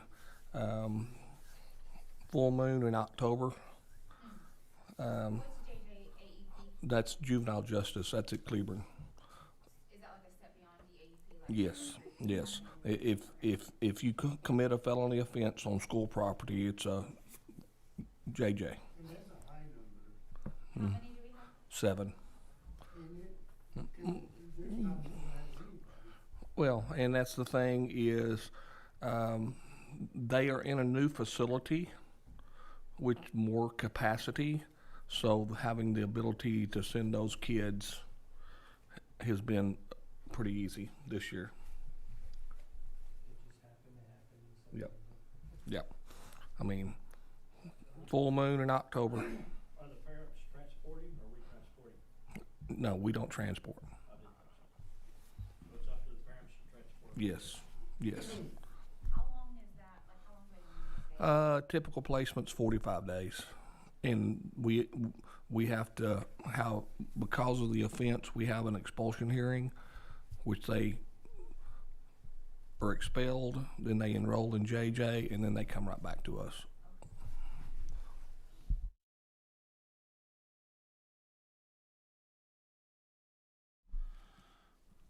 if nothing else, Megan? I don't have anything to add really. Does anybody have any questions on the cash position or any of the general fund, child nutrition, or debt service reports? I do not. Nobody? Okay, thank you. Anything on CTE, Dad? Mr. Camacho kind of touched briefly on some of the things that's going on, just to understand that it's our show cycle for the fall. Mr. Linton took a project to the Heart of Texas Fair this past week, I believe, and they finished 4th overall. And then now it's State Fair. And then that'll be the last one till Johnson County, and then the spring cycle starts. Okay. How about athletics? We got any add on that one? Anybody athletics? Anybody? Okay. Go Bulldogs. Go Bulldogs. Exactly. Basketball starting. Yeah, band. I mean, that's you want to get a highlight on band was. Yeah, band got straight ones, and will be advancing to area the 29th, I believe it is. It is. Yeah. It's that Saturday at Liberty Hill. Uh-huh. And After a real long travel to Fairs. Yeah. they have a football game at Fairs Friday night, and And then then they they gotta leave the next day. At 6. Um, Well, they have to leave before that. Right. Where can we start planning for like a send off for them or something big? Are we announcing it during school days? Like, Let me touch base with Mr. Camacho, okay, and we'll get that going. I think it'd be very cool. I do too. Yeah. I don't think they've ever had anything like that. Yeah. I think they're in real good standing to possibly make it to state, and that's obviously we do something amazing. But I think for these seniors, Oh, sure, absolutely. to plan something, I would be more than happy to help. I know the band booster is trying to get some things started too, so let me know how to bridge that gap for them. Sure. Will do. Thanks. Okay. Is there anything else on the reports that anybody has any questions on or? Nope. No? Okay. Chief, would you have anything on? Yeah, it was a busy month. Okay. Like I said, there was I, a lot of them going to JJ due to the activity, so. Any prospects on your position? We're doing an interview, oral board Tuesday afternoon. Myself, Chief Groom, and Ms. Buck, on one applicant to start with. This one has about 20 years and has some management experience and investigative experience, a lot of good, instructor license